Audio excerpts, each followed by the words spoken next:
Hey everybody, just back again for the sixth video in this series on the truth about psychiatry. Last time we talked about Thomas Szasz and his groundbreaking book, the Myth of Mental Illness. I'd like to follow up with some more quotations from that book, and then I'm really excited to introduce one of the best modern writers, critics of psychiatry, a woman named Bonnie Burstow. I also hope to touch briefly on the book, Gary Greenberg's The Book of Woe, on the DSM-5. And hopefully, while I'm reviewing these authors, be able to explain a little bit more what psychiatry is, what the truth about psychiatry is, and also what anti-psychiatry is and what it isn't. So to begin, I'm just going to delve back into Szasz and his book, The Myth of Mental Illness, just to share a few brief passages before we get to Bonnie Burstow. In the introduction to his book, The Myth of Mental Illness, Szasz says, "Psychiatry is conventionally defined as a medical specialty concerned with the diagnosis and treatment of mental diseases. I submit that this definition, which is still widely accepted, places psychiatry in the company of alchemy and astrology and commits it to the category of pseudoscience. The reason for this is that there is no such thing as quote-unquote mental illness. Psychiatrists must now choose between continuing to define their discipline in terms of non-existent entities or substantives, or redefining it in terms of the actual interventions or processes in which they engage." So obviously Szasz received a lot of criticism for these kinds of remarks.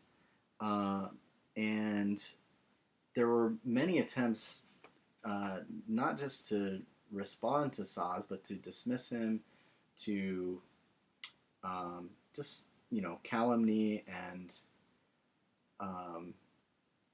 leveling of false accusations against him for what I see as just simply telling the truth. And I'd like to share a little bit also from the preface of his book to begin to outline a little bit more about what psychiatry is and why there is such a thing as a psychiatric survivors movement and why there's such a thing as anti-psychiatry. So maybe before I read this passage from Szasz's preface, I'll just say that etymologically, the word psychiatry comes from the Greek psyche, meaning soul, and iatros, meaning medical treatment. So, however psychiatry developed, the word psychiatry is supposed to define the activity of the profession, or the so-called profession. But if you think about it, just pause to think about the word for a minute. Psyche means soul, iatros means medical treatment. Now, that would imply that a psychiatrist, first of all, it implied that a psychiatrist knows what a soul is. And secondly, it would imply that there is such a thing as medical treatment that can be applied to the soul. If that's not enough from the outset to give someone a sense of skepticism regarding the so-called profession of psychiatry, maybe just follow along with these videos and you'll have more reasons to wonder whether such a thing is possible.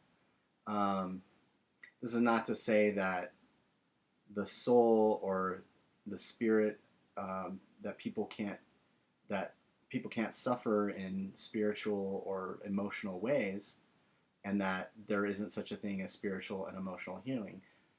There is, but I would submit to you that that healing comes in a way that is not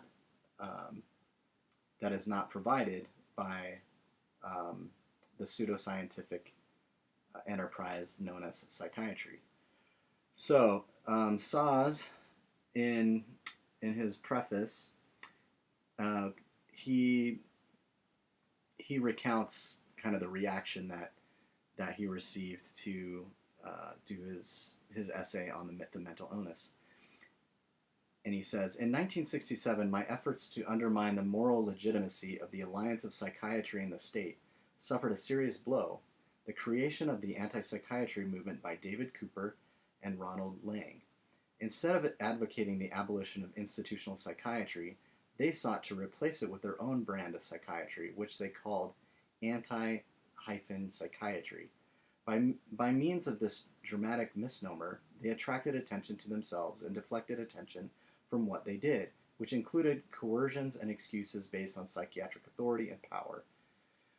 Antipsychiatry is a type of psychiatry. The psychiatrist qua healthcare professional is a fraud, and so too is the antipsychiatrist. So this was Szasz, early in the 60s, this was Szasz responding to a movement created by Cooper and Lang that called itself antipsychiatry, but it was a misnomer because these Lang and Cooper weren't exactly opposing psychiatry. They were trying to replace it with another form of psychiatry. So that's why Szasz tried to distance himself and disassociate himself from that anti-psychiatry movement.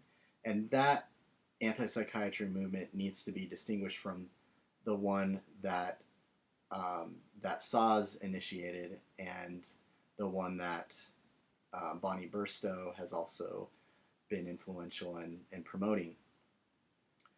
Even though Szasz was critical of the term anti-psychiatry, I think that he would side with a lot of present anti-psychiatrists and critics of psychiatry, or even abolitionists, people who call for the abolition of psychiatry. Szasz continues, Voltaire's famous aphorism, God protect me from my friends, I'll take care of my enemies, proved to apply perfectly to what happened next.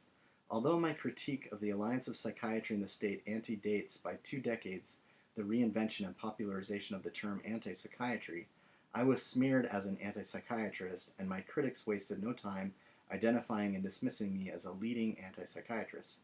For more than 50 years, I have maintained that mental illnesses are counterfeit diseases, non-diseases, that coerced psychiatric relations are like coerced labor relations, slavery, or coerced sexual relations, rape.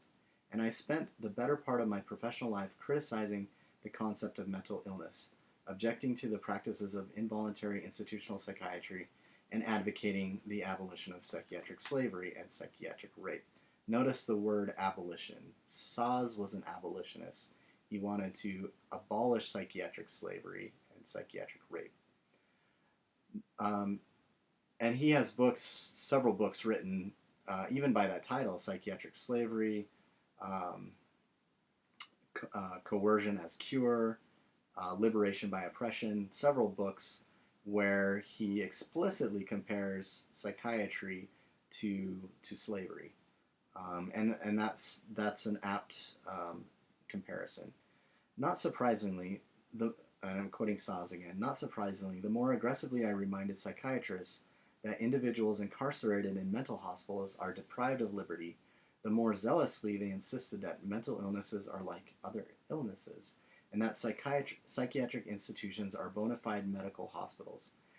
The psychiatric establishment's defense of coercions and excuses thus reinforced my argument about the metaphorical nature of mental illness, and the importance of the distinction between coerced and consensual psychiatry.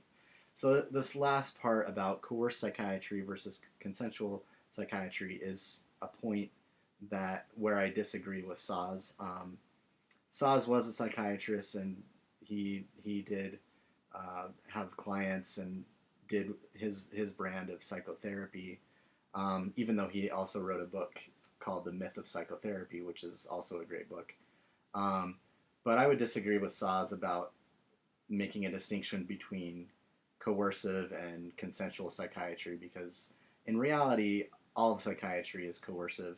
It is coercive by nature. It is inherently coercive. That's how it was founded, created. And like Whitaker says, it's the rotten barrel.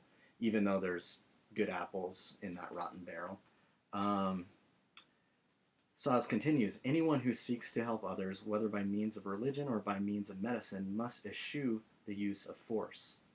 I like that. I'm not aware of any antipsychiatrist who has agreed with this principle or abided by this limitation. So he's talking about the old antipsychiatrists, the Cooper, Lang, and those people. Subsuming my work under the rubric of antipsychiatry betrays and negates it just as effectively and surely as subsuming it under the rubric of psychiatry. My writings form no part of either psychiatry or antipsychiatry, and belong to neither. They belong to conceptual analysis, social political criticism, civil liberties, and common sense. This is why I rejected and continue to reject psychiatry and antipsychiatry with equal vigor. So again, Szasz has another book called Antipsychiatry Quackery Squared, where he criticizes Lang and Cooper and others of this early antipsychiatry movement. But I just want to make sure to distinguish this form of antipsychiatry that Szasz criticized with the current antipsychiatry movement, which has more to do with what Szasz had in mind, namely not just criticizing psychiatry, but abolishing it. And Burstow writes extensively on antipsychiatry, the abolition of psychiatry, and what that means and how it should be done. So let me just see if there's any other passages here in The Myth of Mental Illness that are worthy of note. I mean, the whole book is worth reading, especially the first part, but let's see. You know, he talks about the invention of mental illness, you know, different ways of perceiving disease or defining disease. So yeah, on page 34, Szasz writes, throughout this book, I regard bodily diseases as real or literal and consider mental diseases as counterfeit or metaphorical illnesses. I like his use of the word counterfeit because so much in psychiatry is counterfeit. Counterfeit healing, counterfeit doctors, counterfeit medicine, counterfeit drug, well, not counterfeit drug, counterfeit medicines. They're actual, you know, harmful psychotropic drugs, harmful chemical substances that are presented as a medical remedy. So there's a lot, and Szasz does a great job of revealing what the counterfeits of psychiatry. Ultimately, I would even say that the counterfeit comes down to, Szasz wouldn't agree with me because he was an atheist, but I believe there's a God, and I believe that he sent his son, Jesus Christ, as the great physician and the master healer, and he knows how to heal anything, whether it be spiritual, emotional, physical. He understands it all, and he's the great physician, the great healer. And I think what psychiatry does is an attempt to counterfeit that. And there's so many ways in which it is a counterfeit that perhaps we'll talk about that more in future discussions. Szasz talks more about Freud, revealing that he was a fraud, and Charcot, that he was also a fraud. So let's see. He even quotes Mortimer Adler. Like, this guy, he just read, and he knew who he read a lot of books. He was very well read and understood literature and history and science and all sorts of things. Very, very interesting fellow. Here's a passage shortly after mentioning Mortimer Adler on page 39. Szasz says,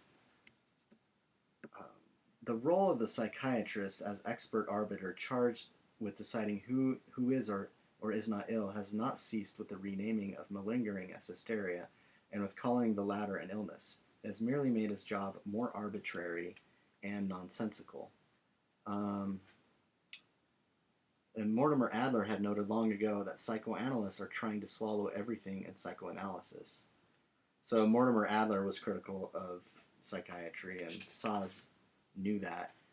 There's another author that Szasz read thoroughly, who was one of the early critics of psychiatry, a guy named Karl Kraus, I believe in Austria, Germany or Austria, and he was a contemporary of Freud and these guys, and he knew from the outset that psychiatry and the brand of psychology that Freud and his cohorts were developing, this guy Karl Kraus saw through it from the very beginning. And Szasz has read Karl Kraus and commented. He has a book. Szasz has a book on Karl Kraus called, what is that called?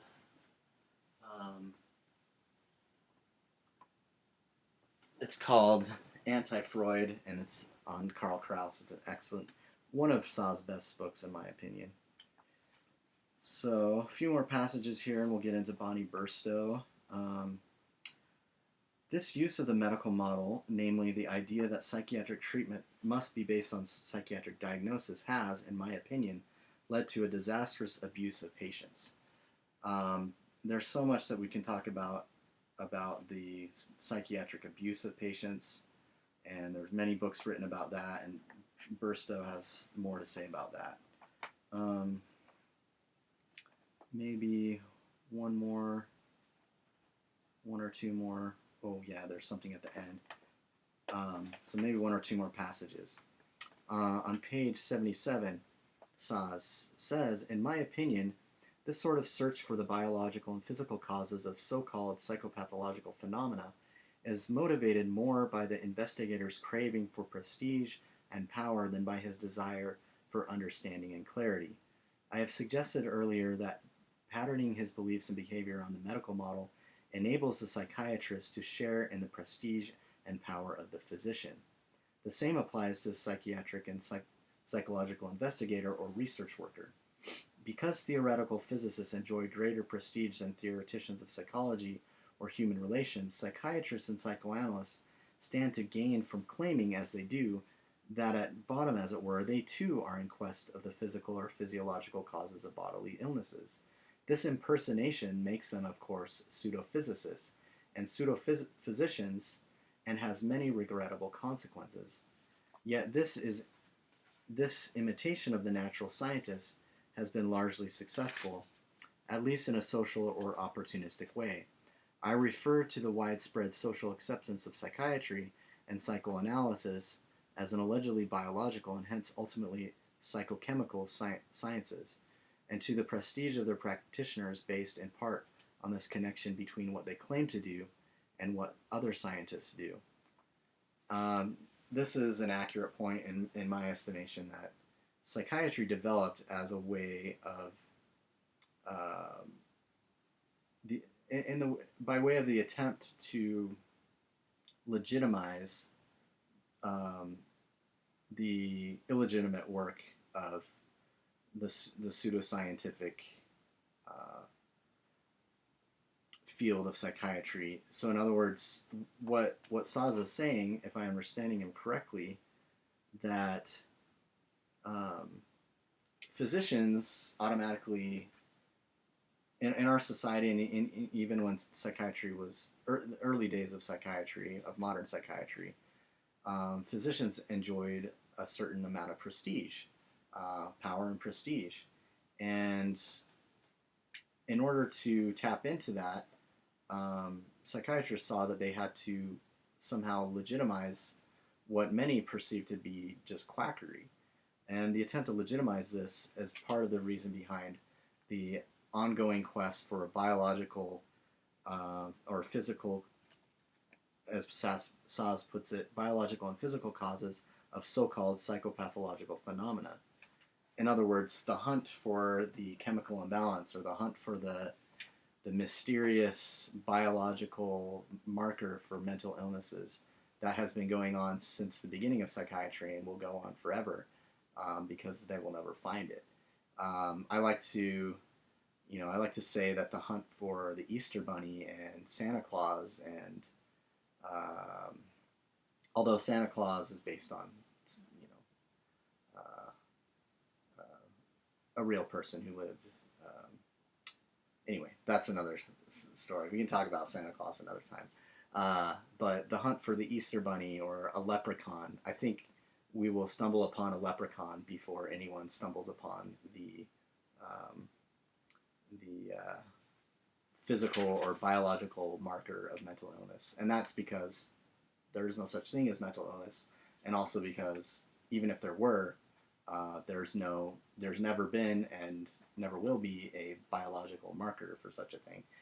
Because, as Szasz points out, once there's any sort of biological marker, let's say a lesion or a tumor or some other injury, that immediately puts the diagnosis squarely in the field of medicine, where it's an actual diagnosis, measurable, observable physical reality, as opposed to the invented and, in many cases, fantastical idea of an illness in the mind, which, as Szasz often points out, is more often someone's observance of a behavior that they find questionable, or of which they disapprove. Almost done with Szasz here, or at least with this book, The Myth of Mental Illness, for today. Maybe a little bit more on the reception of this book. Szasz writes in the appendix, "During the 1950s, I published a score of articles in professional journals challenging the epistemological foundations of the concept of the mental illness and refuting the legal moral legitimacy of involuntary mental hospitalization and the insanity defense. In 1958, as my book, The Myth of Mental Illness, was nearing completion, I wrote a short paper with the same title." Oh, so he wrote the paper while he was writing the book, which I submitted to every major American psychiatric journal, none of which accepted it for publication. So here's a psychiatrist, one of the best in the field, writing a paper that is rejected by every psychiatric journal. So that ought to tell you something about how true it was. As fate would have it, and because the competition between psychologists and psychiatrists for a slice of the mental health pie was then even more intense than it is now, the American Psychologist published the essay in 1960. The following year, the book appeared. I think it is fair to say that psychiatry has not been the same since. Responses to my work have varied from lavish praise to bitter denunciation. American psychiatrists quickly closed ranks against me. Official psychiatry dismissed my contention that misbehaviors are not diseases by asserting that I deny the reality that mental diseases are like other diseases, and it distorted my critique of psychiatric slavery as denying the life-saving treatment to mental patients. The truth is that I sought to deprive psychiatrists of their power to involuntarily hospitalize or treat competent adults called quote-unquote mental patients.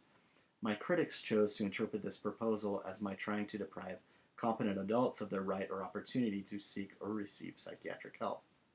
So here's Szasz, who's trying to help, pull down the fake prestige and the unwarranted power of psychiatry for the benefit of those that it abuses, and his critics are, interpreting him as doing the opposite. By 1970, I became a non-person in American psychiatry. The pages of American psychiatric journals were shut to my work. Soon the very mention of my name became anathema and was omitted from new editions of texts that had previously featured my views. In short, I became the object of that most effective of all criticisms, the silent treatment, or as the Germans so aptly call it, Totschweigetaktik, something like that. It's the German for the silent treatment. So that's something that Szasz talks about with Karl Kraus. Karl Kraus also got the silent treatment.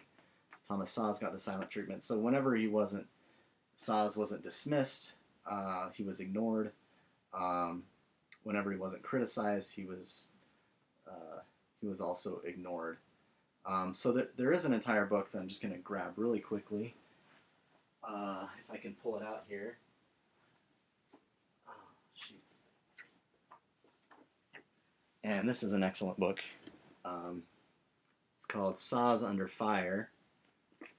The Psychiatric Abolitionist Faces His Critics. And it's a book just chock full of essays criticizing Szasz's thesis and criticizing Szasz's body of work.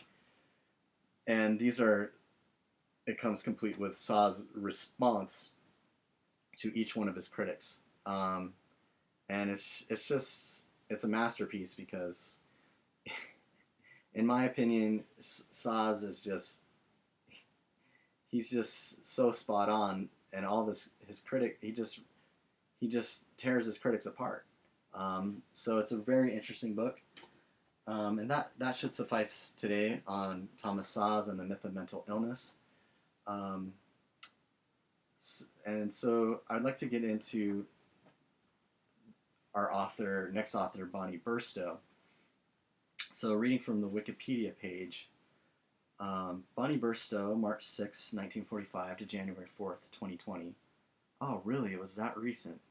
So she just passed away very recently. Bonnie Burstow was a Canadian psychotherapist, author, and antipsychiatry scholar. She was a professor on the Ontario Institute for Studies in Education at the University of Toronto. In 2016, the University of Toronto launched the Bonnie Burstow Scholarship in Antipsychiatry, which is awarded annually to students at the OISE conducting research in antipsychiatry. It is the first antipsychiatry scholarship in the world, and it provoked a controversy regarding academic freedom after it was announced. It was criticized by a mental health activist who noted in the Huffington Post, real reliable source of information, the Huffington Post, that the scholarship had been praised by the Canadian divisions of the Citizens Commission on Human Rights, a nonprofit organization established by the Church of Scientology. So here we have, once again, someone coming along, Bonnie Burstow, telling the truth about psychiatry, and immediately some silly journalists bringing up the specter of Scientology in order to dismiss her legitimate criticisms. The reality is Thomas Szasz was influential in establishing the Citizens Commission on Human Rights, and that connection with Scientology is more tenuous than what anyone who brings it up ever realizes. So whenever you hear someone claim that Szasz or Bonnie Burstow or antipsychiatry is affiliated with Scientology, you can know that that person is wrong and just trying to dismiss the truth about psychiatry. It's been an effective tactic, though, because a lot of people, even though there are a lot of Scientologists who oppose psychiatry, there are obviously a lot of people who oppose Scientology, and for good reason, think it's a nutty thing. Although Tom Cruise is a Scientologist, and he also has some really great things to say about psychiatry. This is not to accept Scientology, but it is to say that through whatever his affiliation, or maybe it wasn't just his affiliation with Scientology, whatever it was, Tom Cruise figured out some things about psychiatry that are actually true. Burstow insists that attempts to connect her to Scientology are, quote, bogus smear tactics, unquote. Exactly. That's what they are. Whenever Scientology is brought up, it's a bogus smear tactic against Szasz. It was against Bonnie Burstow. And if anyone tries it against me, it's bogus because I have nothing to do with Scientology, and I know that Scientology is ridiculous, just like psychiatry is. In 2019, Bonnie Burstow gave $25,000 of her own money to create the Bonnie Burstow Scholarship for research into anti-Semitism. She has written several non-fiction books, including um, Psychiatry and the Business of Madness, as well as the novels The House on Lippincott and The Other Mrs. Smith. Bonnie Burstow died at the age of 74 on January 4th, 2020, just a few months ago. So The Other Mrs. Smith is her fictional work on electroshock, I believe. And the other books, the book that was mentioned here and others, are some books that I'd like to introduce to you now. So I hope that this is starting to come together from the first video. This is the 6th video already, so putting all the pieces together to understand how we got from, James Davies and Robert Whitaker, and to Thomas Szasz, and now to Bonnie Burstow, and what psychiatry is, what antipsychiatry is, what it is and isn't. These are things that will become increasingly more clear as we continue. So Bonnie Burstow, in addition to her fictional works, has written a book, or collaborated in the writing of a book called Psychiatry Disrupted, Theorizing Resistance and Crafting the Revolution, Psychiatry and the Business of Madness, An Ethical and Epistemological Accounting, and Psychiatry Interrogated, and an Institutional Ethnography Anthology. So these are all great books, but I'd like to start with the one, I think chronologically, Psychiatry Disrupted comes first, and just kind of give you a brief introduction, maybe pull out some good quotes. I have blog posts on all of these books that I've mentioned thus far, so you can find those on the blog, and I'll post a link below. But the address is psychiatricsurvivors.wordpress.com. So, Psychiatry Disrupted.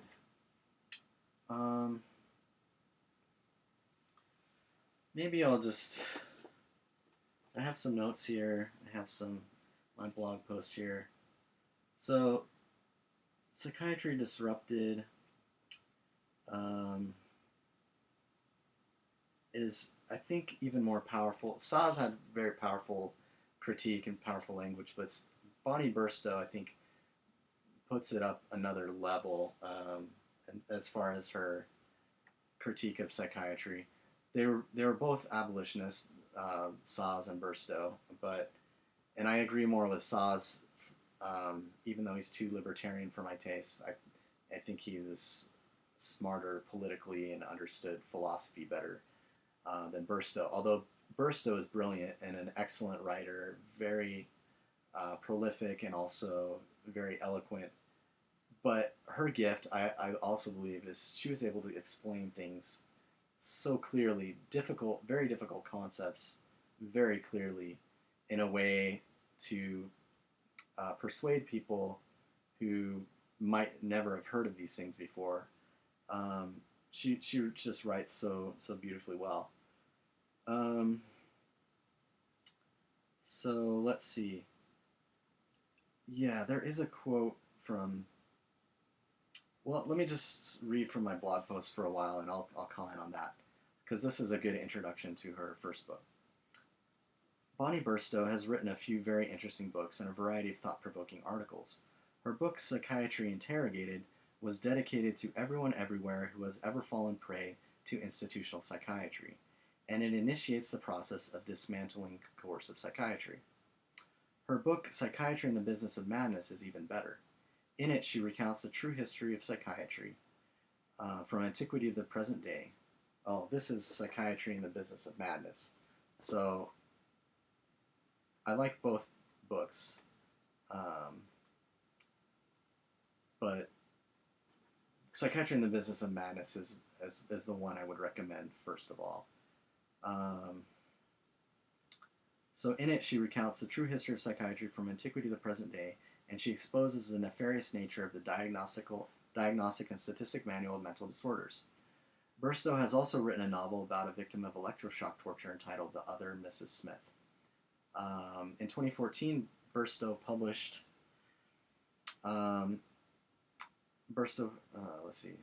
Psychiatry Disrupted, This book goes a step further than any previous book in the antipsychiatry canon. In Psychiatry Disrupted, Burstow and her colleagues do more than criticize psychiatry for the abomination that it is. They theorize about the best ways to resist psychiatric coercion and how to craft a revolution. Although I disagree with much of Burstow's ultra-liberal, extreme feminist rhetoric, she is one of the few people who understands the need to abolish psychiatry. In spite of her utopian political ideologies, she makes many good points about antipsychiatry and the justice of the cause of abolition. She seems to have a sincere respect for psychiatric survivors, and her own life experience has taught her much about the evils of psychiatry.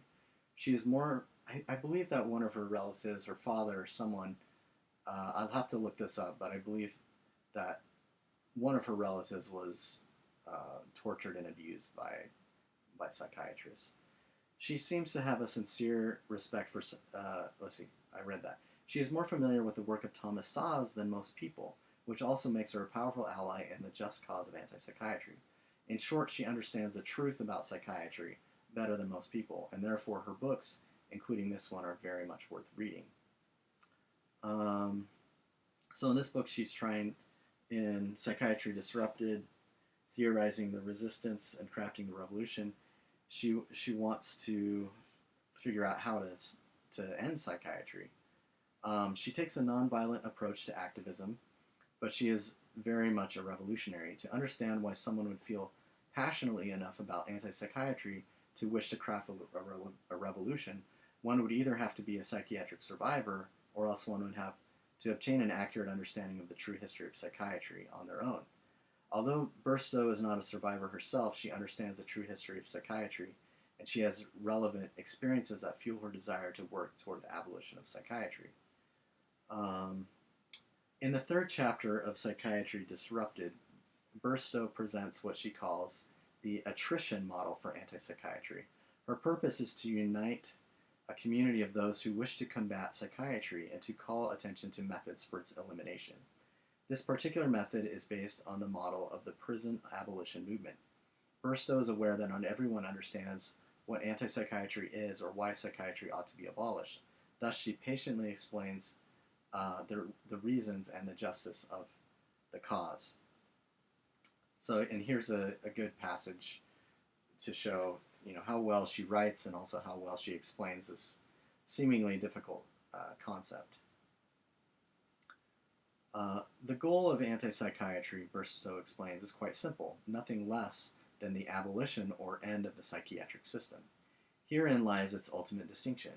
While people critical of psychiatry but not fully anti-psychiatry may take certain kinds of changes as sufficient, the advent of informed consent, less use of drugs, a kind, gentler industry, or diagnostic categories that are less overlapping, for example, as clarified in documents like the Coalition Against Psychiatric Assault fact sheet, anti-psychiatry holds that no changes will be sufficient, for the institution is too flawed and dangerous simply to be tinkered with. So this is something that distinguishes Szasz and Burstow and other abolitionists from people like Whitaker and Breggin, although Whitaker and Breggin are, excellent resources and they write very clearly on the truth about psychiatry. But Burstow, Szasz, and others who are abolitionists take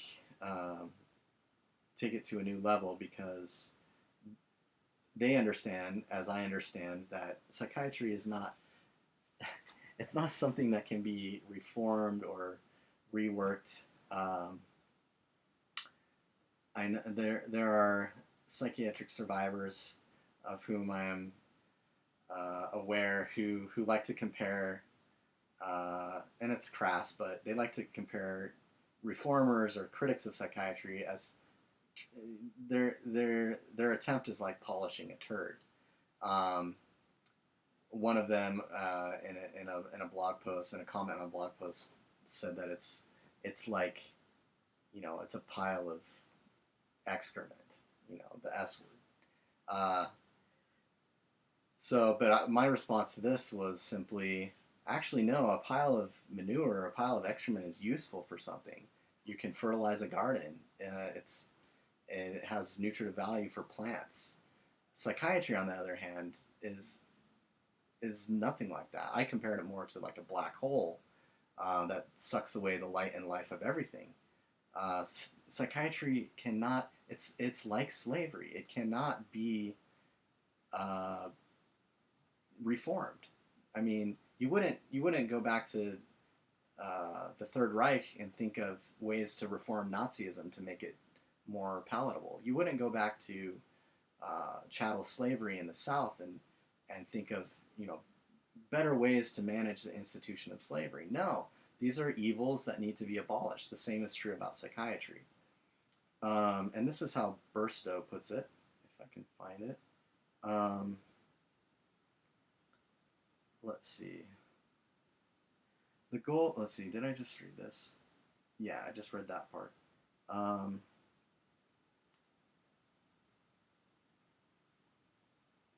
yeah, no changes will be sufficient.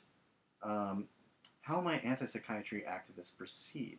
The point is that we are up against a very complex system with huge vested interests, with the complicity of the state, and with the blessings of a fearful general public. Those are important points. Complicity of the state, fearful general public. Um, and we are also up against thousands of years of prejudice against people whose ways of thinking and processing differ from those of folk deemed quote unquote normal. Prejudice that predates the medical model and predates psychiatry, but has been made far more formidable by the veneer of science. That's just, and my comment on my blog post is she's absolutely right about this. Bonnie Burstow patiently presents her ideas for resistance and revolution, and she invites collaboration with others who understand the necessity for the abolition of psychiatry. Although I reject her utopianism as untenable, she has a crystal clear understanding of the unfathomable harm that psychiatry causes on a regular basis. Quote, besides that they have the lion's share of the power, people who successfully make this world a living hell for others, who rob others of their freedom, who subject them to torturous treatments, tend to be very good at what they do. We need to be equally good. So my conclusion, I concur. My personal opinion, however, is that there is a better way to accomplish the resistance and the revolution. This is a subject for another blog post, but in brief, I believe that the abolition of psychiatry can only be accomplished with the help of a power greater than our own, namely with the help of Almighty God. If we are attentive to the triumph of truth, virtue, and liberty throughout history, it will become clear that God has had a hand in it all along. The deliverance of the children of Israel from bondage in Egypt, the deliverance of David and the Israelites from Goliath, the deliverance of the early American colonists from the tyranny of Great Britain, the deliverance of the southern slaves from the tyranny of slave owners, the deliverance of the Allied forces from Nazi oppression, and the civil rights movement, and the civil rights movement. Each of these moments of deliverance was accomplished with the help of Almighty God. Moses, David, George Washington, Abraham Lincoln, Winston Churchill, and Martin Luther King Jr. each acknowledged his debt to divine providence. The same will be true when the tyranny of psychiatry is overthrown. I simply wish to acknowledge the hand of God in anticipation of this blessed day. So I see this this eventual abolition of psychiatry as maybe certainly different, but there are many parallels with previous moments of deliverance. And unfortunately, there are very few in the anti-psychiatry movement or the psychiatric survivors movement, although there are some who believe in a higher power. Actually, there are probably more than I think, but some of them tend to side more with Bonnie in being, for my taste, much too Marxist and liberal or utopian in their ideologies of how psychiatry will be abolished. Which ultimately, I think that's not how it will happen. If we just look at history and consider how freedom has been advanced in the past, I think it highly unlikely that any Marxist utopian schemes are going to be what leads to that. So that's Psychiatry Disrupted. It's got a series of essays, one of which is written by Bonnie Burstow, and a couple of which are written by Bonnie Burstow. So her attrition model, basically, in sum, her attrition model is that psychiatry, it's kind of maybe like slavery. It took a long time for slavery to be abolished, and it's not like psychiatry will be abolished from one moment to the next. So her argument is that it's going to take time and kind of the gradual withering away of the corrupt institution. So that's her book. The next book is Psychiatry and the Business of Madness. This is such an excellent book. One of the best books ever written on psychiatry, in my opinion. So I highly recommend it. In my blog post, I call it nothing short of a masterpiece. She improves upon Thomas Szasz, Bregan, Whitaker, articulates clearly the problem of psychiatry. Chapter titles are just, scintillating. Let's see. Truth about psychiatry. So, on my blog posts, I just introduce it with gushing praise, except for the last chapter, which, although it does have some interesting stories. So, Bonnie Burstow sort of considered herself to be like a modern Cassandra, and she tells the story of Cassandra, ancient Greek mythology, how she was blessed with the gift of prophecy, but she was cursed that no one would ever believe her.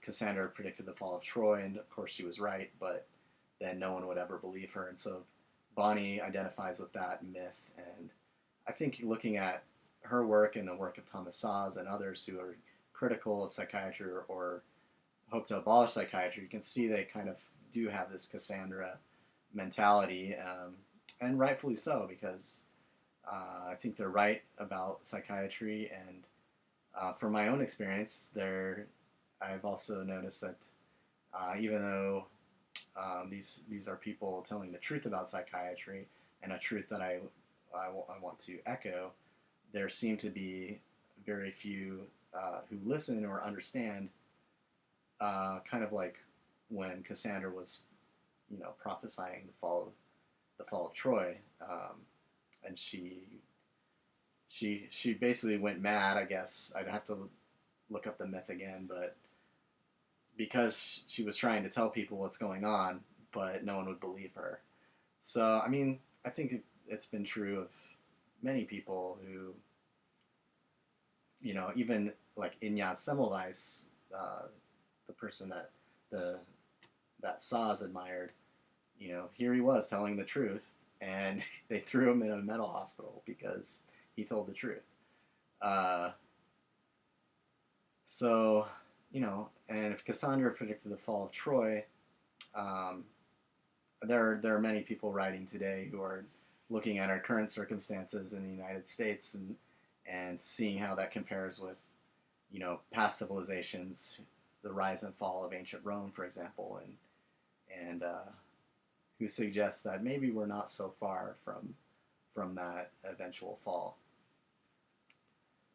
So all of that is just a preface to this great book, The Psychiatry and the Business of Madness. And it is a business, as we've seen, and it's a very lucrative business. There are so many passages that I want to share from this book, but I would recommend that you read it and find out for yourself what you think. But let me go ahead and just pick out a few passages. Maybe you're getting tired if you've been watching along this time. It looks like this might be one of my longer videos, but you can always pause it and come back later. So, what is the purpose of this book? Bonnie Burstow asks at the beginning, I ask you more fundamentally to be open to questioning the very concept of mental illness on which psychiatry rests. a counterintuitive thing to do given that mental illness appears to be all around us, in the rambling of the street person, on billboards and hospitals, and as such seems as real as the air we breathe. What is involved here, to be clear, is revisiting what seems to be cut and dry, stepping outside of the circle of certainty that has bit by bit been built up around this institution, and daring to rethink. And this is a good point. Burstow says that the very concept of mental illness is the foundation upon which psychiatry rests. And as we've shown, it's a false concept. So eventually psychiatry will disintegrate because it's based on falsehood. But people like Szasz and Burstow, Whitaker and Bregan, and many others are trying to help that process along a little bit. So that's an introduction. What is the focus of this book? Let's see. Insofar as they facilitate the work of psychiatry, I include here the various apparatuses of the state: courts, mental health laws, ministries which provide funding, mechanisms of enforcement, mechanisms of oversight. I include industries that feed it and which are in turn fed by it, such as the pharmaceutical industry and the medical research industry. I include the army of professionals that contribute to the work of psychiatry: nurses, doctors, social workers, psychologists, caseworkers, academic researchers, occupational therapists, policemen. While it is most assuredly it is not focal, for the work involved is typically contractual and largely of a different order, naturally I include as well the branch of psychiatry known as psychoanalysis. And I'll have more to say about that in the future. Like I said, Szasz has a book called The Myth of Psychoanalysis, which is a great book. But only peripherally, that is, only to the extent that is part of, buys into, depends on, or contributes to the work of the larger institution. The question is, how are we to understand this institution? How does it work? What is its genus, its nature? So here we have Burstow just asking great questions, and the answers that she gives are just excellent. So she does start off by reminding us of the falsity of the chemical imbalance hypothesis. Quote, as Whitaker and Colbert demonstrate, there is no evidence that the adults labeled mentally ill have a chemical imbalance. As with children, adults are placed on drugs on the basis of a presumed chemical imbalance for which there is no indicator, despite decades of looking for one. Correspondingly, research shows that even those seen as psychotic before being on the drugs would have fared better had they never taken them. And that's true. But unfortunately, because psychiatry exists and because people have such implicit faith in medicine, many people are learning the hard way what these drugs can do.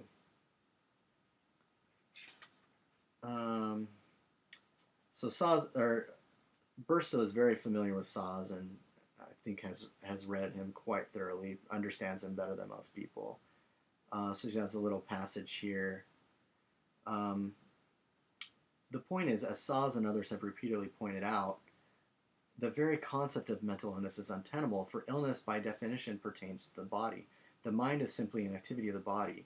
As such, well, I don't know about that, but as such it can be, there obviously is a very complicated question, but the question of the mind versus the brain, and the mind and the brain and the body and the whole human person, there are a lot of ideas to be discussed behind that. But Burstow is basically agreeing with Szasz that mental illness is a myth. Indeed, the fact that it is metaphoric only is even acknowledged by the early psychiatric pioneers. This is a good point. So even the people who founded psychiatry acknowledge the fact that mental illness is a myth, but that acknowledgement kind of got lost in the literature. So note in this regard Kraepelin, who stated, 1901, 1968, who stated in his lectures, quote, "It is true in the strictest sense we cannot speak of the mind as being diseased," or von Fürchteleben, who clearly identified the use of medical language as a form of analogy, writing, quote, "The maladies of the spirit can be called diseases of the mind only per analogiam, or by analogy." Now, to be clear, there is nothing wrong with using metaphors or analogies. We use them all the time. We refer to sick jokes, to the economy as sick. However, we do not bring in a doctor to cure the sick joke or attend to the ailing economy. Bonnie has a very good wry sense of humor. She continues, "Of course, the brain is an organ of the body. Brains do have illnesses. Accordingly, for centuries now, biological psychiatrists have argued that mental illnesses are brain diseases whose physical chemical markers are simply yet to be discovered," which is bogus. This notwithstanding, what is generally considered the Psychiatric Bible, the Diagnostic and Statistical Manual of Mental Disorders, or DSM, does not claim that the diagnoses in question are brain diseases, only that it hopes that the biological basis of the various mental illnesses will be found. So, and as I've said before, they'll find a leprechaun or the Easter bunny before they find one of these biological markers. The framers put it in this somewhat duplicitous way because after over a century of looking, and indeed after dedicating vast sums of money to such research, moreover with bald-faced assertions ever circulating, including from official sources, that schizophrenia, for example, has been discovered to be a brain disease, there is no proof whatsoever that a brain disease or any other disease underlies any of the current so-called mental illnesses. The fact that this is an institution that operates on conjecture and declaration rather than proof, an institution that not just occasionally but routinely calls things diseases in the absence of the observable physical markers, I would add, raises the question whether we are truly dealing with medicine here, at least in the modern sense of the term.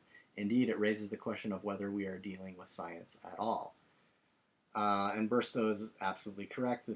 Psychiatry has nothing to do with science, it has nothing to do with medicine. It is pseudoscience, pseudomedicine, masquerading as a medical profession. To be clear, no one here is denying, okay, and this is an important point that I need to reiterate throughout these videos. No one here is denying that people may be highly distraught, that people become confused, that people sometimes are in dire need of help. Nor is anyone denying that some people may have been helped by a psychiatrist, just as some people may have been helped by counselors, priests, homeopaths, or teachers. What is at issue is the medical model and the institution constructed in its name. So this is kind of like Whitaker's argument that psychiatry is a rotten barrel, but there's good people who are working in it. And mostly I concur with that. And obviously I agree that, as Bonnie says, people can be distraught for any wide variety of reasons. But that no more legitimizes psychiatry than anything else that's a natural phenomenon in this fallen world in which we live.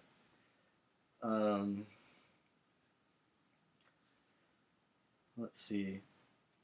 Bonnie is a deep thinker as well. She actually engages with Foucault, who has written extensively on madness and civilization. And to her credit, she actually she disagrees with Foucault about a lot of things. There are things that she thinks that he got right, but she dismisses those things that are relativistic in his thinking. So this would be maybe for more philosophical discussion later on, that the questions that Foucault raised and how Burstow responds to those is really good. Basically, she says that Foucault implicitly assumes a less relativistic stance toward truth than his theory propounds. So yeah, so Bonnie is actually trying to get at the truth and realizes you can't. There is truth to be found, and you can't get around that. And moral relativism that Foucault seemed to champion in some ways was not the answer. Let's see. This is a passage about the abolition of psychiatry. She says, I argue that not only must psychiatry be dismantled, but that the problems individualized by psychiatry run deeper than what can be solved by eliminating the institution, necessary though that is. So that's a very important point. Psychiatry itself needs to be abolished, but that's not enough. There are ideas, ideologies that run deeper that have to be exposed for what they are. The book culminates in a preliminary but meaty discussion of the more sweeping societal changes called for. So that's the part of her book that I disagree with. Even though she's right that there are deep underlying ideological currents that need to be dealt with in addition to abolishing psychiatry, she proposes what her replacement model of society would be, and I think it's a little bit of wishful thinking, but at least she's right that not only must psychiatry be abolished, but the myth of mental illness, along with the attendant chemical imbalance hoax and every other fraudulent activity in psychiatry, needs to be exposed for what it is, so not only the institution disappears, but people can replace, the falsities, absurdities of psychiatry with reason and sound judgment. So that's a little bit of an introduction there. This book contains an excellent history of psychiatry from ancient times to modern times, the evolution of psychiatry, starting with Hippocrates to the present. And it's so good, and there's so many great passages that I would just suggest that you read it. She even goes through medieval Renaissance time, the witches, and Thomas Szasz wrote a lot about how psychiatry is similar to like the witch hunts and witchcraft. Which, interestingly enough, there's actually some evidence of that in the Bible as well. There's mention of several passages in the Bible that talk about, that use the word pharmakos or pharmakia. I'd have to look up which passage they are. I think there's one in Revelation. I think there's others in the Old or New Testament. That basically the entire world has been deceived by the pharmakeia, or the witchcraft, that is part of the unfolding of the apocalypse. Or I guess that's a redundant, because apocalypse means like opening up or revelation. So part of the revelation of the last day will be this pharmakeia, this witchcraft that has deceived the whole world. And obviously pharmakeia is related to the word pharmacy, pharmacon, pharmaceutical. So evidently there's something going on there about pharmaceutical companies, psychiatry, that we might even visit in a later video. But back to Burstow, she recounts the history of modern psychiatry as well. This is a good passage. Quote, more hospitals and clinics sprang up, and optimism gradually set in that medicine could solve all social problems. An optimism that was extended to the mad doctors, and despite the fact that mad doctoring was in no way connected with the scientific advances. So she just gives such a great, detailed evolution of psychiatry. Let me just pick out some important figures. The Quakers, Pinnell, William Tuke, King George III, Dr. Benjamin Rush, one of the founding fathers, and a lot of others. that were influential in the development of psychiatry. So yes, it's a great history. Here's a summary of uh, that history. Quote, we began this chapter with Shorter's depiction of, remember Edward Shorter, he wrote the apologetic work that was supposed to be a history of psychiatry, but it was actually an apologetic for psychiatry. We began this chapter with Shorter's depiction of the rise of psychiatry as a triumph of the liberatory, the humane, and the scientific. Bit by bit, we have demonstrated that this depiction is inaccurate on every count. What materialized was not humane but brutal. The psychiatric state which emerged did not spell liberation but confinement on an unprecedented scale. Finally, and this is fundamental, as we saw clearly, psychiatry consolidated its power and harnessed the newly acquitted credibility of medicine, not by being scientific, but by mimicking the outward trappings of science and medicine. So there we have the word mimicking again, similar to what we were talking about with Thomas Szasz, mimicry or that the counterfeit. So psychiatry is mimicking or counterfeiting actual science and medicine. And it's also mimicking or counterfeiting actual healing, the healing power of the higher power of God or of Christ for those who have faith. And this is not to dismiss science or medicine at all, because real science and real medicine are compatible with revelation. So that's not to dismiss real science and real medicine, it's to dismiss the counterfeit. Then she goes, chapter 3 is, she gets into modern psychiatry. And early in the chapter, she reveals the connection between Nazi medicine and psychiatry, which really the connections run very deep, including the problem of eugenics, euthanasia, what Hitler was trying to do. He had much help from the doctors and psychiatrists in his regime. Let's see if there's anything specifically. Here's a passage, quote, that many of the doctors were convinced that what was happening was both benign and medical is clear.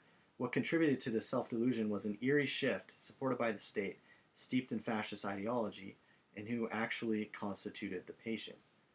So this is an excellent point about Nazism and psychiatry, how they're connected. Let me read another passage real quickly. Quote, at the same time, the harrowing truth that is much of what is now accepted as standard psychiatric practice is a product of the eugenics era, with all of the telltale signs, the presupposition of hereditary mental illness, the widespread acceptance of schizophrenia, biological psychiatry more generally, rampant experimentation, ever more genetic research, the proliferation of psychological testing, including the IQ. There is little awareness of the flimsy and indeed treacherous ground on which such practices, conceptualizations, and indeed preoccupations rest. Nor, for that matter, is there any official acknowledgement of psychiatry's pivotal role in the Holocaust. So psychiatry was pivotal in the Holocaust, and the ideologies inherent in psychiatry, even though they're now perpetuated in the guise of medicine, there's still the same underlying problem. And as Burstow points out, even in Nazi Germany, there were very good people, or people who thought they were being helpful, who were actually furthering the cause of Hitler, which is a terrible thing. And I think I gotta find this, because Burstow, somewhere she quotes C.S. Lewis on this topic, and maybe it's in her other book, so let me look real quickly if it's in here. because there's a wonderful passage by C.S. Lewis that is so relevant to psychiatry that it needs to be read and repeated, as C.S. Lewis should be read and repeated often. Maybe it's in this book. I'm hoping I can find it quickly for you because it's such a great quote. I know I marked it somewhere. So it's got to be in this book that I'm looking at already.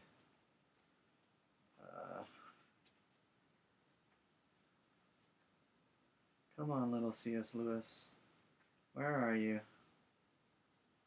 I know you're in here somewhere. I know it's in here, and I know I marked it. This little C.S. Lewis quote. I hope I find it quickly. Where did that go? Darn it. Okay, I'm going to look for it, but I know it's in one of these. And it's just so spot on. But Bonnie Burstow is smart. She read C.S. Lewis and quoted him correctly. So, but yeah, history of psychiatry, modern psychiatry connected with the Nazis. Bregan understands that. Burstow criticizes the chemical imbalance myth. She shows how the medical model of psychiatry has been promoted by the White House, by people such as the Clintons, Gore, Bush. Hillary Clinton even said that the goal was to, quote, identify and get help to children who need it, whether or not they want it or are willing to accept it. So there's Hillary Clinton for you, promoting psychiatry. But other presidents have done the same, and unfortunately Obama, and unfortunately Trump, although I'm not quite sure exactly to what extent our president is promoting psychiatry. I wouldn't be surprised if he is, because most people do, whether wittingly or unwittingly. So other chapters include chapters on the DSM. I wanted to get into the Book of Woe by Gary Greenberg. He discusses the DSM. Let's see, the truth about the DSM. And she has a chapter, The Beast in the Belly of the Beast, Pinion by Paper, chapter 5, where Burstow really delves deeply into the whole system of psychiatry, the mental health system, all the connections, and how this vast apparatus is connected with the state, and even legislation. So there's a lot to be abolished, and there's a lot of work to be done there. I really like her chapters on the drugs, because Bonnie Burstow describes in detail what the drugs do, the psychotropic drugs that are euphemistically called medications, and she shows how what terrible damage these drugs do. Let's see if there's a passage that is well, here's a good summary. Let's see. Quote, correspondingly, with reference to all of this, but particularly to the activation of documents, we trace precisely how psychiatry rules, how patients are controlled, how patients are processed. What we witness, indeed, is a vast system of control, with chemical control at the center, with chemical control in the community as a desired end, with hospital as backup, indeed with services themselves essentially consisting of chemicalization with add-ons. Finally, we saw clearly in detail how even aspects of the system purportedly designed to protect patients from psychiatric excesses, the Consent and Capacity Board, for example, are predicated on and overwhelmingly reinforce psychiatry. Various thoughts crowd in on me as I ponder the insidious nature of this system. I leave you with just two. The first is that we have designed an institution so relentless as to never let go. We have designed, to put it another way, a trap. This is evident in the drugs on which people become hooked, commonly for life, always requiring just that extra adjustment. It is evident in the linking of services. More fundamentally, it is evident in the very laws and legal frameworks, the inclusion of such phenomena as community treatment orders that can be renewed indefinitely, appeal processes designed to fail, indefinite incarceration itself, involuntary admissions criteria that uniquely single out the person who has even but once accepted or been subjected to a treatment. My second reflection concerns the helpers themselves and the work which they invest to keep the whole operation running. While, as demonstrated previously, the converging interests of psychiatry and the pharmaceuticals, together with the prioritizing of those interests, is an overriding factor in what is transpiring, and we forget that to our peril, what is most obvious in the chapter, also perhaps most distressing, the business of madness, is substantially accomplished by everyday people diligently doing their jobs. By the emergency nurse ticking the appropriate box, the psychiatrist filling out the form, the police picking up the alleged disturber of the peace, the tribunal member weighing the evidence, the assertive action team scrupulously turning up at the apartment of the person who has missed their appointment. Harsh though this reference is, and to be clear, I intend it more as a heuristic than a judgment, I am reminded here of Hannah Arendt's insightful phrase, the banality of evil, an explanation in itself. The question nonetheless arises, but how can this be? How is it, say, that individual mental health workers, a large percentage of whom chose their avocation at least partially, presumably out of a heartfelt impulse to help, many of whom additionally are deeply concerned with ethical issues, continue to cooperate, be actors in, and perpetuate a system such as this? It's a brilliant insight, because just like in Nazi Germany with all the helpers that Hitler had who didn't know that they were helping with, they didn't necessarily know, not all of them, and there's more that I need to learn about this Hannah Arendt, because she was an interesting, insightful person. But what she's saying, what Burstow is saying is, all these good people who go into these professions because they want to help people, they've also been duped. Not just the so-called patients, but the workers. So the next chapter is a whole chapter on the psychiatric team, how all of that works, how it's all connected, why these people end up doing the work that they do, and what it actually produces. Chapter 7 is on the what she calls Pharmageddon, Pharmacy Unmasked, and this is a great chapter. Let's read a little bit about the drugs, because Burstow writes so clearly on this topic that I think, even more than Whitaker and Bregan, although both of them are excellent on this, on what the drugs are, what they do, this little passage here I think is helpful. Okay, quote, "So what do these drugs actually do? Before we tread further, I would introduce two considerations and ask the reader to bear them in mind. The first is how complex and interrelated the brain and its parts are. A galaxy in its own right. It contains, to quote Whitaker, 100 billion neurons, 150 trillion synapses, hundreds of neurotransmitters, and a multitude of interacting systems. This being the case, all positions vested in the drug have a simple effect or impacting a single system constitute a gross simplification.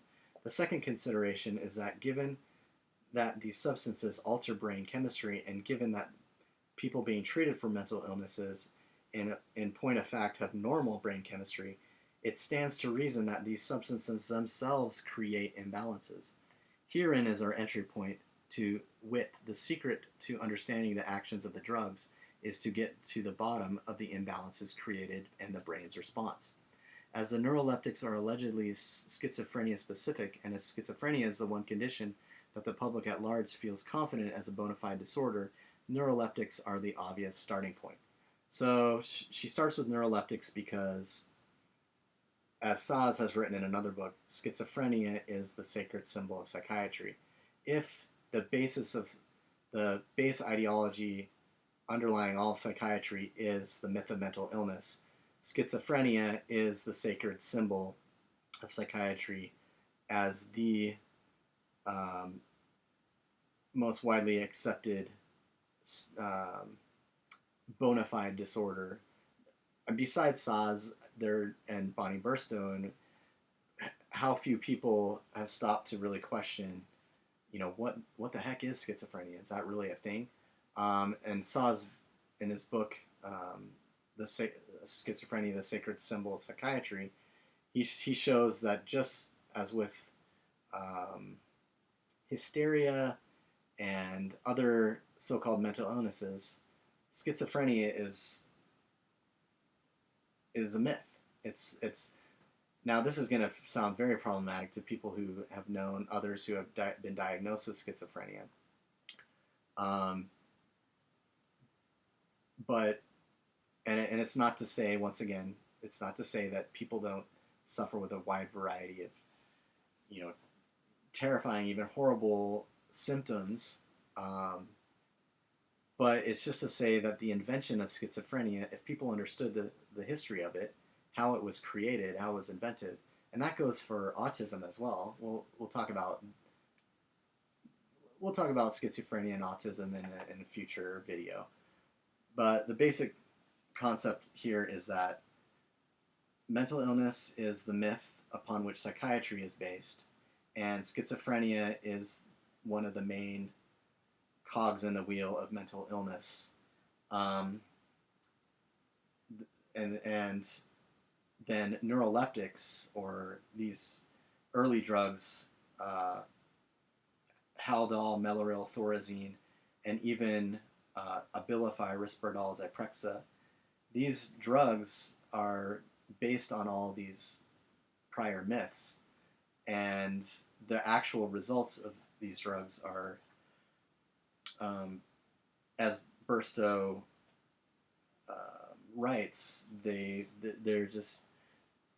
create horrifying problems, many of which are then subsequently diagnosed or labeled as mental illness. So what does Burstow say about this? Quote, on a simple level, a normal brain has been transformed into an abnormal structure and a chemistry which is permanently out of balance. This permanent imbalance significantly, more than anything else, accounts for the revolving door syndrome, the persistent drug-level tinkering of putative relapses. Another inevitable consequence is brain shrinkage. Additional common, albeit not uniform, complications include akathisia, an agonizing restlessness, an inability to live in one's own skin, tardive psychosis, which befalls 30% of those on neuroleptics for a sustained period, neuroleptic malignant syndrome, a crisis which can lead to death, and tardive dyskinesia. The last is a severe and disfiguring neurological disorder, generally irreversible, and which, according to the APA's own figures, will afflict 15% of patients in the first 3 years exposure to a neuroleptic, with the risk rising with each additional year of exposure, quickly hitting the 40 to 50% level. Ironically, what is used to treat tardive dyskinesia is the causal agent or neuroleptic itself, for it serves to mask the problem.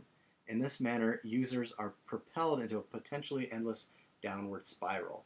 And then here she references Bregan, because Bregan, we talked about in an earlier video about intoxication anosognosia, or medication spellbinding. So basically what's happening is a drug, a neuroleptic, is introduced to a person who is actually otherwise healthy, regardless of whatever problems or symptoms may be manifesting. Introducing this drug, which then creates havoc in the brain, which then manifests itself as what people consider to be a mental illness, after which more of the drug or other drugs are administered, which have the effect of sedating and producing what Bregan calls the medication spellbinding. Burstow continues, withdrawal from neuroleptics is difficult because the drugs mask the damage. A more pressing, albeit related factor is the persistence of compensatory actions. What is significant here, the compensatory actions do not stop immediately upon discontinuing the drug. To use Whitaker's metaphor of a car, it is as if the accelerator pedal has been floored and had stuck there. The point is that the brain continues to compensate for a hypothetical reduction of dopamine, albeit the reduction in question has ceased. The result? Especially where cold turkeying is the withdrawal method, the person is virtually flooded with dopamine, a formula for a psychosis. Predictably, correspondingly, what ensues tend to be interpreted by everyone, the doctor, loved ones, oftentimes the patient, as a return of the illness, correspondingly as proof of a pre-existing disorder for which the medication is needed generally for life. So you see this perpetuating cycle of the drug producing the symptom, which is supposed to be mental illness, which is then drugged further and, putting the brain into a constant, as if you're keeping your foot on the gas while also having the foot on the brake, is a metaphor that Whitaker uses. So lots of good stuff on what the drugs do. And that's also a good reminder that you should never withdraw rapidly or cold turkey from psychotropic drugs. If you ever decide to do so, you should always do so very gradually, tapering slowly off the drug, because the brain is building up, it's fighting back against the effects of the drug, and if it's kind of like, the way I describe it is if you were to shake up a bottle of soda and then to quickly pull off the cap, it's going to fly everywhere. It's kind of what you're doing when you're injecting these chemicals into the human brain and then going off of them cold turkey. The tapering method is more like slowly opening the cap, letting a little bit of the pressure out.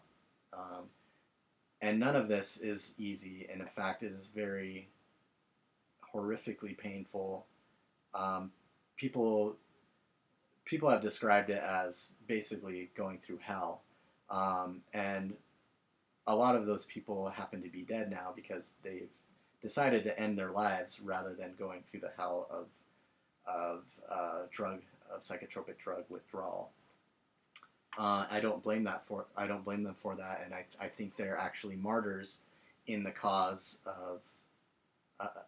against psychiatry. Also, I wouldn't even call that suicide when a person in that much pain decides to take their life. It's honestly, I would say that it's more murder on the side of the pharmaceutical industry that has produced these drugs that are known to cause suicide and other, horrible problems such as akathisia,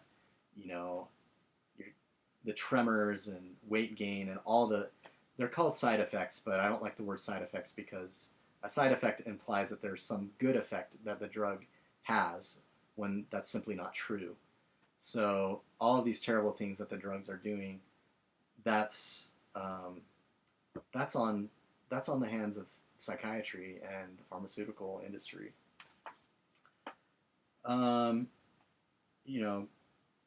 Burstow reiterates Peter Bregin's concept of the medication spellbinding we discussed in a previous video. She also shows how a lot of these drugs have led to many of these shootings. I just heard about another shooting in Canada, terrible, Nova Scotia, many people killed.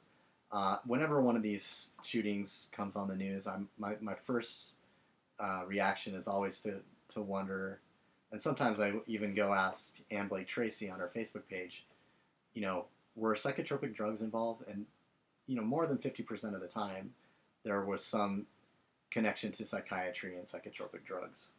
So psychiatry and pharmaceutical industry have that blood on their hands as well. Um, but the question that sometimes arises is, well, what do you mean? These drugs helped me. I got better. Like, look, I'm better now. And that's understandable. I like how Burstow explains this. Quote, so why do some folk feel better on these blatantly toxic substances? How is it they strike themselves or others as faring better? In part, as Moncrief, and this is another author we need to discuss, documents, SSRIs have an antihistamine and as such sedative properties. Additionally, an appreciable part of what is experienced as benign relates specifically to the activation. Activation gets people moving, as does the culminating disorder akathisia. On the face of it, a person who is moving may seem like they are doing better than a depressed person who can't drag themselves out of bed. Moreover, given the overall activation of the brain, the SSRIs, as noted, create euphoria. Euphoria feels better than severe depression, albeit it is actually a manifestation of brain dysfunction. That same dysfunction, correspondingly, accounts for the tragic unawareness of full-blown SSRI-induced mania. Bregen's concept of intoxication anosognosia is useful here. The point is the SSRIs themselves render people unaware of the impairment. So all the people being drugged and having their brains disabled are also at the same time believing that they're getting better. Moreover, insofar as their actions are problematic, and not everyone on these substances it renders them oblivious to this fact. In this regard, a brain flooded with serotonin is rather like a brain drenched in alcohol. Both can result in a good feeling. Correspondingly, both can result in impaired judgment, aggression, impulsivity, moreover, an awareness so impoverished that the person has little appreciation of their own state, of the dubious quality of their actions. Hence the temper flare-ups so common in patients on SSRIs. On the extreme end, hence the rampant violence spree is documented in books like Medication Madness that we talked about earlier. All people who feel driven, people who perceive themselves as on a mission. So that's a little bit about the drugs. So much more. There's some personal stories. There's a whole chapter on electroshock. Bonnie Burstow is one of the world's leading experts on electroshock and what that is and why it's problematic. And then as I mentioned, the last chapter is Burstow's attempt to come up with an alternative for once psychiatry has been abolished and these false concepts have been eliminated. She wants to replace it with something else, which I think is a little bit wishful thinking and actually not constructive to what she's trying to accomplish. So that's Psychiatry in the Business of Madness. Highly recommend it.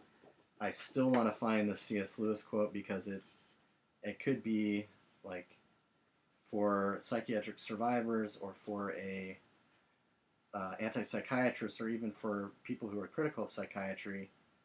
It could be, a mantra. It bears repeating. I might have included it on my website, and that's why I'm not finding it immediately in the book. Or maybe she quoted it elsewhere, and I'm just remembering it.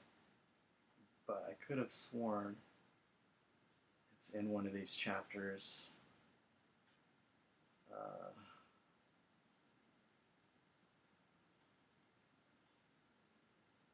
Shoot.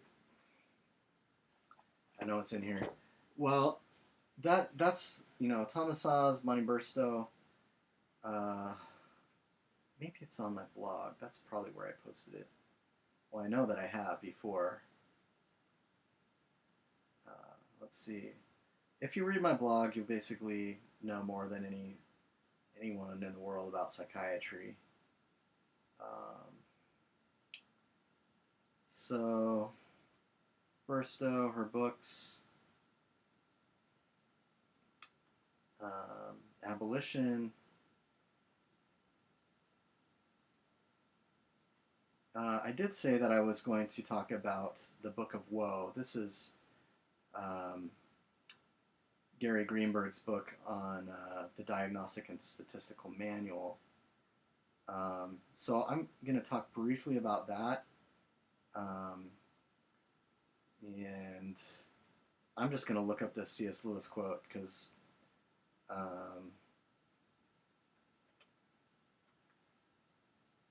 it's easy to find on the internet, and I know Bonnie Burstow quotes it, but here it is. And it's in his book, God in the Dock, Essays on Theology. Quote, "Of all tyrannies, a tyranny sincerely exercised for the good of its victims may be the most oppressive. It would be better to live under robber barons than under omnipotent moral busybodies. The robber baron's cruelty may sometimes sleep, his cupidity may at some point be satiated, but those who torment us for our own good will torment us without end, for they do so with the approval of their own conscience.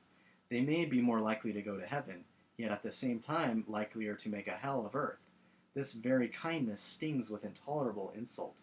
To be cured against one's will, and cured of states which we may not regard as disease, is to be put on a level of those who have not yet reached the age of reason, or those who never will, to be classified with infants, imbeciles, and domestic animals."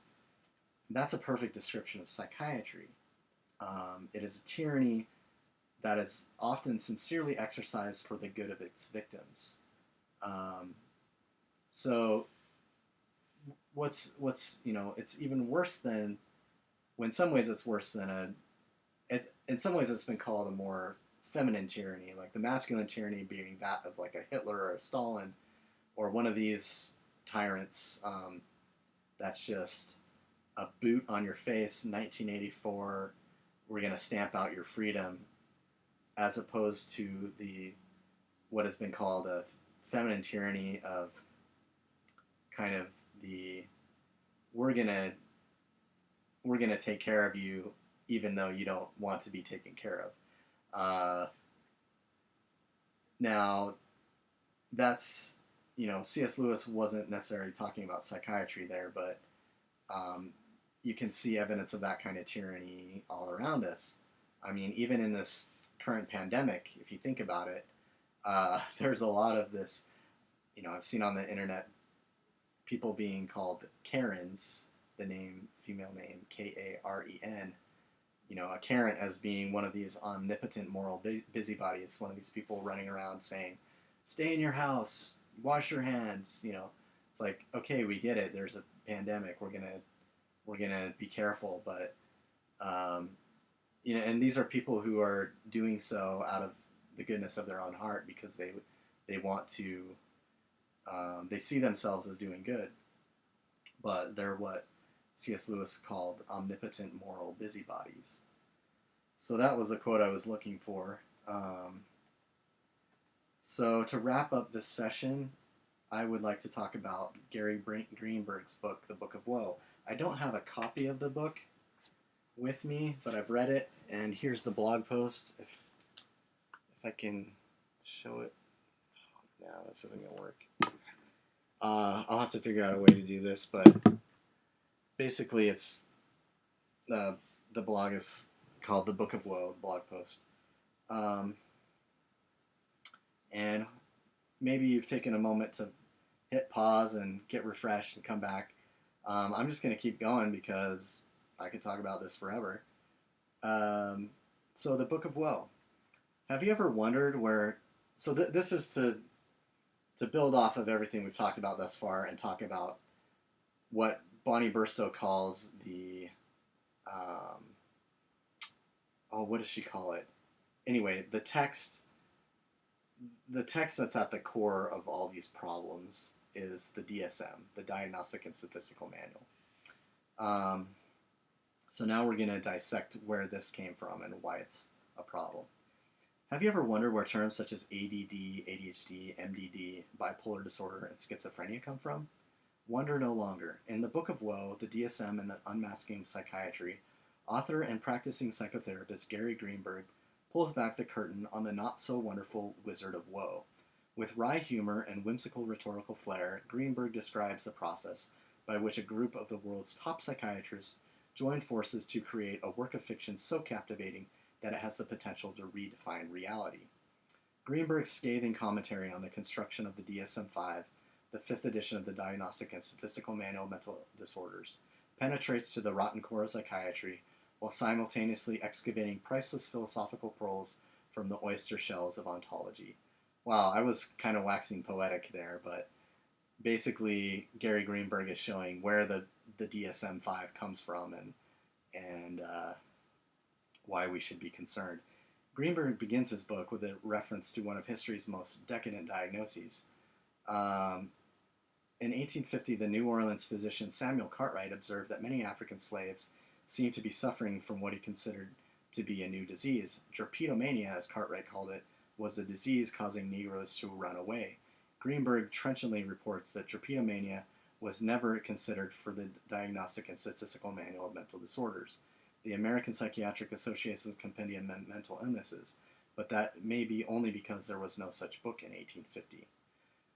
So that's the origin of the so-called diagnosis of drapetomania that we talked about earlier. Even though drapetomania never became part of the psychiatric compendium until 1973, the DSM listed homosexuality as a mental illness. We mentioned this in previous videos. In the Book of Woe, Greenberg traces some of the changes that have taken place since the debut of the DSM, while providing a rare glimpse into the construction of the most recent edition of the Bible of Psychiatry, the DSM-5. As Greenberg was well aware, during the construction process there was no foundation to the mythical illnesses that made up this edifice of psychiatry. Greenberg was close enough to the construction site, and his prose is engaging enough that I need only furnish a few choice excerpts from the final chapter in order to pique curiosity. When asked by a colleague, quote, "Why do you hate psychiatrists so much?" And when he was accused of bias, Greenberg simply replied, "It isn't bias to be skeptical, and it's not anti-psychiatry to question psychiatry, and it's not silly, in the context of a book about diagnoses, to ask how nosology, a branch of medicine that deals with the classification of diseases, relates to the practice of psychiatry." Greenberg continues, "I gave Francis," and Francis is one of the people who worked on the book, the Diagnostic Statistical Manual, "I gave Francis a hypothetical case, a psychotic person. He is diagnosed with bipolar disorder. How does that diagnosis help him to proceed?" I asked. It was a question former APA President Paul Fink once answered by saying, "I got paid." Francis replied the same question was evasive. "Like to help, but the question makes no sense to me. Suggest you read a textbooks of psychiatry." So here's Greenberg asking the right questions, and one of the respondents, this guy Paul Fink, just says clearly, why'd he do it? Because he got paid for it. He got money. And then Francis just avoids the question. Greenberg goes on to explain, quote, "You don't have to hate psychiatrists to point out that their expertise is mostly empirical and their treatments potentiated at least as much by hope as by chemistry. Or to put it another way, that psychiatry, much more than other medical specialties, is still deeply in the debt of ancient medicine." So I don't agree with this part, but I'm trying to find where he talks about the ever-expanding DSM. Okay, so he says, "You don't have to hate psychiatrists to think that a book that dresses up symptoms as diseases that are not real and then claims to have named and described two varieties of suffering is all clothes and no emperor. And you don't have to hate psychiatrists to think we, patients, doctors, therapists, all of us might be better off without it." So I like Greenberg's bluntness there and just to the point. Really, this is not about hating psychiatrists. It's not about even hating psychiatry. It's about pointing out the reality, the truth about it, that it's by showing the rotten barrel so maybe the good apples can get out. So the metaphor of the emperor without clothes is repeated often in the anti-psychiatry literature, and it's a good one. Because really, that's what psychiatry is. It's the naked emperor walking around and everyone praising him, and it just takes one innocent and pure boy who sees the truth and just says, look, the dude's naked. So that's what Greenberg is doing. That's what Burstow is doing. That's what Szasz and Whitaker and Bregan and many others have been doing. So let's see. Let's see if there's anything else from this. The Book of Woe, he basically shows the history of the DSM, how this group of psychiatrists and other people got together, the financial motive behind it, how they created these supposed categories of disease, and how they profited from marketing these fake diseases. It's an amazing book because if everyone read that book and understood how the Diagnostic and Statistical Manual was created, no one would ever go to a psychiatrist. No one would ever accept one of these fake diagnoses, or they're not really diagnoses because they're labels. And, no one would touch psychiatry with a 10-foot pole. Let's see. So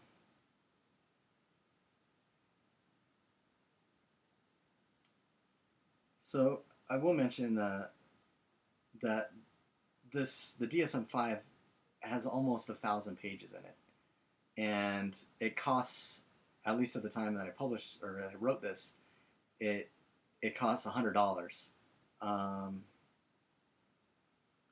So millions, the people who created this made millions and millions of dollars off of this supposed diagnostic and statistical manual, but every single piece of it is fictional. Like there's no real measurable disease in the whole entire book. It's all made up, and now everything, all these labels have been distributed to all these people who think they're mentally ill because they've been given a label of bipolar or ADD or ADHD or schizophrenia or any number of fake diseases. But since there's this DSM-5, it's the Bible of Psychiatry, a lot of people have been duped by it. So that is enough about the Book of Woe. I highly recommend you read Gary Greenberg's book, The Book of Woe. So that should suffice for today. And we've talked about Burstow, we've talked about Thomas Szasz, Gary Greenberg, and what is psychiatry, what is antipsychiatry, and in future videos, I hope to delve a little more deeply into more specific topics, but there's a lot more to talk about with Thomas Szasz, and there's a lot more to talk about with the Mad in America website, and what is currently happening in psychiatry and the anti-psychiatry movement. So I hope this has helped to bring a little clarity on the truth about psychiatry, and I will be back soon.